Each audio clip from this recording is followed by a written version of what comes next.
Good evening. It is time for today's tax talk. We talked about the IRS books the other day, the data books, and now we're going to talk about a little bit of the examinations. Some call them audits. Remember, it is Wednesday, June 1st, the year of our Lord 2022. Again, we're going to talk about examinations. Some call them audits. Won't you join us?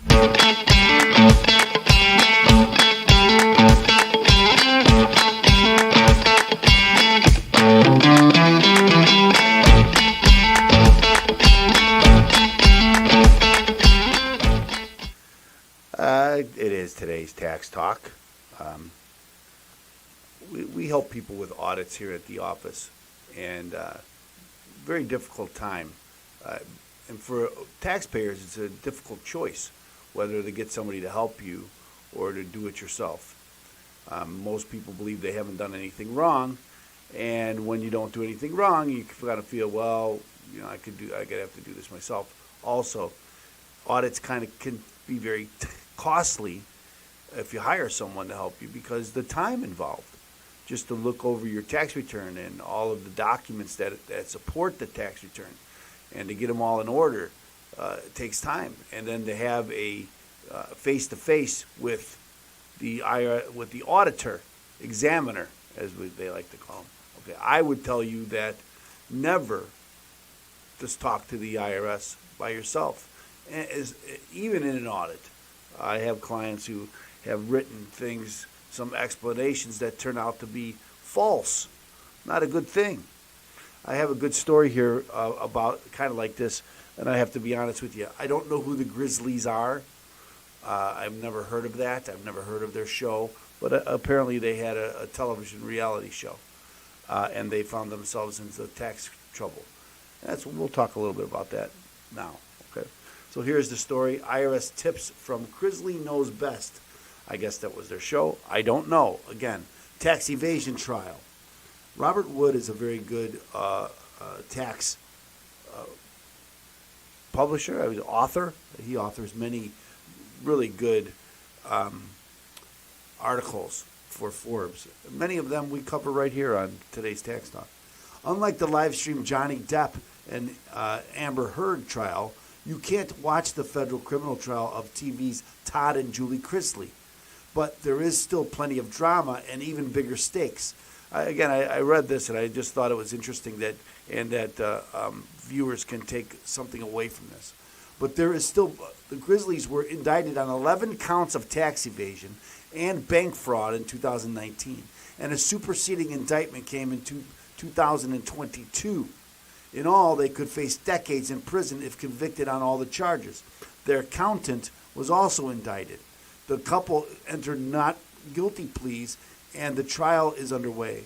From the start, Mr. Chrisley declared his innocence and blamed a former employee for taking false documents to the feds and trumping up charges. The U.S. Attorney's Office painted a very different picture. You know, it's always a stark difference. I'm always amazed when if I have to write a brief on something and I write a brief and I think, whoa, I really nailed that one. And then when I get the other side, I go, oh, I have to rethink this. And then you can reply to the brief and then, or respond to the reply to the response. And anyway, it kind of goes back and forth like a ping pong game. Alleging that Chrisley's and their accountant tried to obstruct IRS collection efforts, hide income, lied about their taxes, and in the accountant's case, even lied to the FBI and the IRS. Never a good idea. Remember, I always tell people there's 1,001 reasons why you should never lie to a government official, and that's because Section 1001 is what Martha Stewart went to prison for lying to a federal agent. Don't want to do that. Many cases settle with the plea deal or lesser charges, but the Chrisleys went to trial, and the prosecution is now rested. As the Chrisleys defend themselves, they face government claims that they lied to get $30 million in bank loans and spend it on a lifestyle they could not afford. Who can afford a $30 million lifestyle? Elon Musk, maybe? After starting to earn $6 million in the first 3 seasons, the feds claim that the Chrisleys tried to hide their money from the IRS. Until the jury renders a verdict, we will not know who really knows best, the Grizzlies or the government. But I guess he had to try to get that in there. But even as it is still unfolding, the Grizzlies' plight has some universal lessons about taxes and dealing with the IRS. And this is why I'm reading the article, for these different lessons. Tax connects to everything. Saying different things to your bank and to the IRS can be a major mistake. The feds claim that in 2007 through 2012, Todd and Julie Chrisley conspired to defraud numerous banks by providing the banks with false information, such as personal financial statements containing false information, and fabricated bank statements when applying for and receiving millions of dollars in loans. Prosecutors allege that after fraudulently obtaining these loans, the Grizzlies used much of the proceeds for their own personal benefit. In 2014, 2 years after the alleged bank fraud scheme ended, the feds alleged that Todd and Julie Chrisley used fabricated bank statements and a fabricated credit report that had been physically cut and taped or glued together when applying to lease a home in California. Watch lavish spending. If you are behind in taxes, or especially if you are crying poor to the IRS, watch out. Before we go on, I got to tell you that I've had IRS revenue officers admit to me that they follow my clients to find out what kind of lifestyle that they're living. You know, where do they go to dinner? What kind of car do they drive? Who do they meet up with? Where do they go? You know, all hours of the day and night. They know more about you than you think. So, you think you can tell them one thing and do another. You could be sadly mistaken. The feds say that in February 2017, Todd Chrisley publicly claimed on a national radio show program, obviously the federal government likes my tax returns because I pay $750,000 to $1 million just about every year, so the federal government doesn't have a problem with my taxes. However, prosecutors claim that Todd and Julie Chrisley did not timely file income tax returns for the 2013, 14, 15, and 16 tax years, or timely pay federal income taxes for any of those years. I don't think saying something on the television show is perjury. You don't have to tell them, hey, I haven't filed my tax returns. This one is obvious. You file your returns on time. This one's obvious, and I agree with that. It is obvious. You want to start the statute running, the statute of limitations, and you want to, but I think that's what a lot of people do wrong. You wait so long to file these returns that your problem will never go away. This one is obvious. You can draw extra attention to yourself if you file your returns late. Not paying is a problem too and draws attention. But even if you can't pay it right away, you need to go to a payment plan, prepare and file your accurate tax returns. That's very good advice. I think it's very good advice. Tax audits can become criminal. This is something that people don't realize. And so that's, again, why I wanted to read this article. Our tax system is complicated, and even bad mistakes are common. But criminal tax cases are still rare. Yet a regular civil tax audit can turn into a criminal tax case with the risk of jail time depending on how you behave during the audit. If an IRS auditor discovers something suspicious in a civil audit, the auditor can notify the IRS's Criminal Investigation Division. The IRS is not obligated to tell you that this criminal referral is occurring. In fact, normally the civil auditors may suspend the audit without explanation. You might be pleased thinking that the audit is over, or at least mercifully stalled so that it might not ever resume. Meanwhile, the IRS can be quietly building a criminal case against you. It is true. Now, that's why you have to, if I'm in a case, in an audit, I want to ask the auditor often if there's been a referral, because you have different standards, right? You have a Fifth Amendment right to self-incrimination, against self-incrimination with a criminal trial. You don't have that right with a civil audit. And so if you don't know that there's if there's a criminal case out there, you may say things that otherwise would be protected. So you have to be very careful and make sure that you understand if there is a criminal investigation going on. Don't make false statements. False statements to auditors are a huge mistake. Again, never lie to the IRS. And that's why, again, a lot of people feel trapped when they're asked the question by the IRS. And that's why you don't want to be trapped. That's why you want to get help. Conduct during the audit itself can be pivotal and is one reason to hire professionals to handle it. Some people end up in criminal tax trouble because they mishandle a civil IRS audit. Absolutely true. Absolutely true. Whether it is the FBI or the IRS asking questions, don't lie. It's the same thing. It's the same statute, Section 101, 1001, I should say. And don't engage in evasive or obstructionist behavior during an IRS audit. You may think you can outsmart the IRS or manipulate the government to come out ahead. You do not have to agree with everything the IRS says in an audit, but there is an established way of proceeding and any above-board way to communicate with the IRS. Deception and obstruction are not the way. I agree, which is, again, another reason why we're reviewing this article. The IRS does not take kindly to that sort of thing. You might think of it as another example of the cover-up sometimes being worse than the crime. Time and again, evasive or obstructive behavior during a tax audit seems to be a pretty reliable way of landing in very hot water. So be careful out there. It can backfire in a big way. Keep personal and business separate. This is big. Keep business and personal separate if you can. Trying to morph personal matters into business is asking for trouble. For example, don't try to deduct the cost of your divorce because your business is at risk. I laugh, but people try this stuff. It is still personal. Likewise, don't try to deduct a miserable vacation with your best client. I don't get that one. Of course, the tax code doesn't entirely rule out double duty, and there are many provisions in the tax law that recognize dual purposes. Still, try to avoid such dual purpose goals and do your best to categorize things appropriately. Your tax life will be easier and safer. Even criminal tax cases can spring from this fundamental rule. Some cases start with sloppy record keeping and a lack of respect for the bottom line between business and personal. Absolutely true. I have to tell you that record keeping is paramount to it when you're in an audit. Most people don't keep good records, and so when they get in an audit, you can't prove what you said on the tax return, at least not to the IRS's satisfaction. And so they will deny many expenses that would otherwise be legitimate. And so sometimes when I meet someone that keeps really good records, almost always it's because they've had an audit.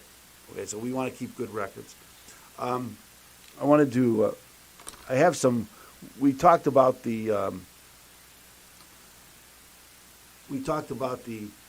IRS data book, and here's some information. This is about examinations, or here what they call it, compliance presence. Okay, so here's the numbers for, as I mentioned about the IRS data book. It's chock full of numbers. So here's numbers. Let me put my glasses on so I can read this. Here's the numbers for these field examinations. You see are at the bottom there. Very small amount of the total exams are field. Field examinations are when you meet with an officer, an IRS employee, and you meet with them and you review your data. Correspondence examinations are when you get a letter in the IRS says, "Here, this is what you said, and this is what we found. Explain it." So that's a correspondence audit. You can see that there's fairly many more of the correspondence audits than there are field examinations. Automated under reporter. This is where they're looking at your information returns, 1099s, things like that, to see if you've reported everything. Automated substitute for returns. An automated substitute for return, again, they're using those documents, but instead of saying, hey, this is what you said, this is what we found, you haven't filed your tax return. And so a substitute for return is when the IRS prepares your tax returns for you. Now, this is not a service from the IRS. It's a penalty. They often will exaggerate what you owe. They don't give you any deductions, and you will pay more in taxes. You can go back and file another tax return to override that substitute for return. But this is, if they don't assess a tax against you, and if you don't file a tax return, they can't file a tax against you, assess a tax against you. Well, then they can't collect it. And so if you don't file tax returns, they're not in collection. So if they file a tax return for you, again, the substitute for return, now they can assess a tax against you and they can start collecting that tax. Even if it's wrong, according to them, that's what you owe, and it's right. Now, again, you can go back and you can change that, but without that, you owe what the IRS says that you owe. And then math error notices, you'll see they're huge last year. Math error is when you have a math error and you make some mistake on your tax return. So this section of the IRS data book highlights the IRS's compliance efforts.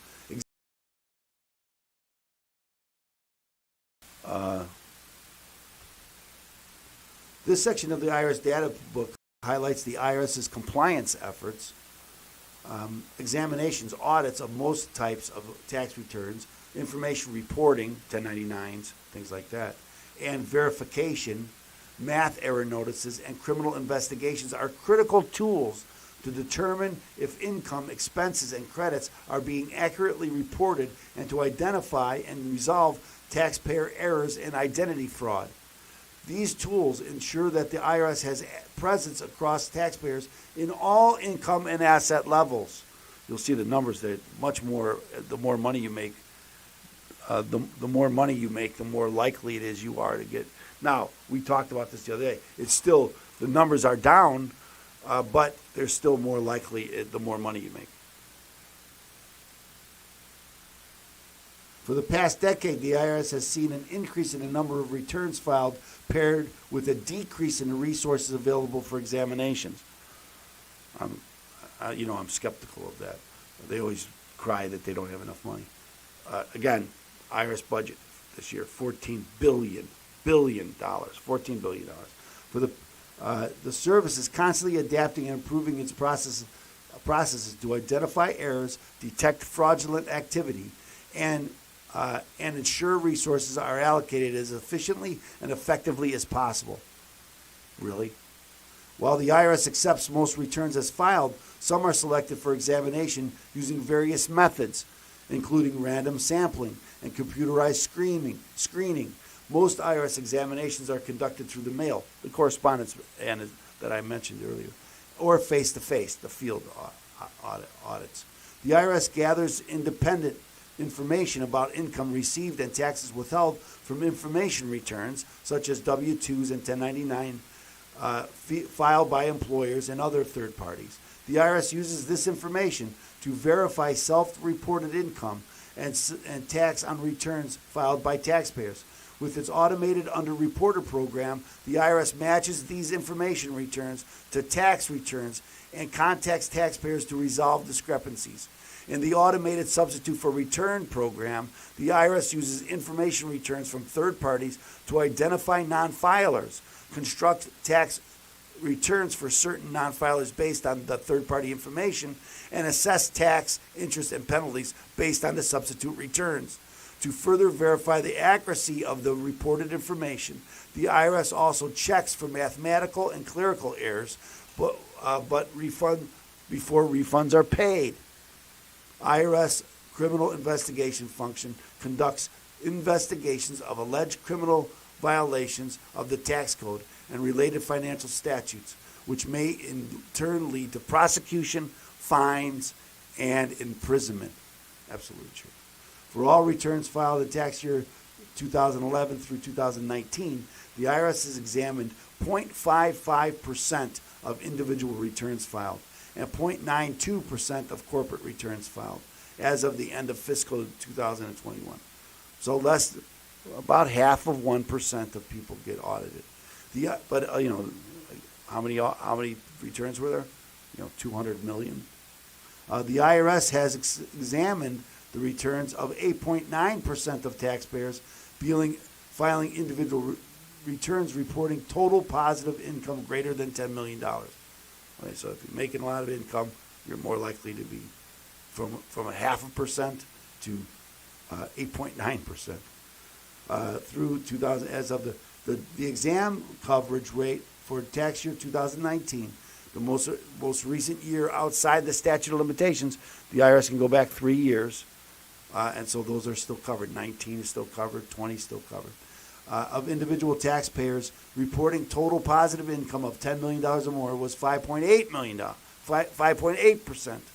The rate for taxpayers with TPI of 5 to 10 million was 3.1% and 1.8% for those with TPI for 1 to $5 million. In fiscal year 2021, the IRS closed 738,959 total return audits, resulting in nearly $26.8 billion in recommended additional taxes. Of the 738,959 examinations of tax returns closed, 13,728 taxpayers, or 1.8%, did not agree. I'm surprised that that's the number. Did not agree the IRS examiner's determination, resulting in an unagreed recommended additional tax of more than $11.3 billion. The majority of fiscal year 2021 audits, we're here in the middle, 78.4% were conducted via correspondence. The remaining 21.6% were conducted in the field. In fiscal year 2021, 15,403 examinations protected a total of nearly $1.7 billion in refund payments, of which more than $1.6 billion came from field examinations and almost $24.9 million from correspondence examinations. So a vast majority of this comes from, of the additional money comes from a field audit. In fiscal year 2021, there were 20,120 examinations that resulted in refunds to the taxpayer, totaling more than $7.6 billion. Of this, $5.8 billion went to corporations, so not to individuals. Most of it did not go to individuals. The IRS examined 9,067 tax-exempt organizations, employee retirements, and related taxable returns. The IRS closed 2,362,596 cases under the automated underreported program in fiscal year 2021, resulting in almost $10 billion in additional assessments. And the IRS closed 402,809 cases under its automated substitute for return program, resulting in $3.9 billion in additional assessments. Okay. There's a lot more here. We're going to come back in the next couple of days, and we're going to talk about the collections. How many offers in compromise were how many were accepted? How many installment agreements were made? How many accepted? What percentage of this? So we're going to get into that. These are all in the numbers here, and we're going to get into that. So I want you to join us here. So thanks so much for joining us here today. Remember, we're going to ask you to like and subscribe. Like and subscribe to our channel. Like and subscribe. Also, if you haven't filed your tax return in some time, what's the first thing you should do? A lot of people don't know. What's the first thing they should do? Well, the first thing you should do is you get a copy of my book, Deal with Your IRS Problem Today. Go to freeirsbook.com, freeirsbook.com. That's freeirsbook.com. Get your free copy. So thanks so much for joining us here. We'll be here tomorrow, and I hope you can join us then on today's Tax Talk.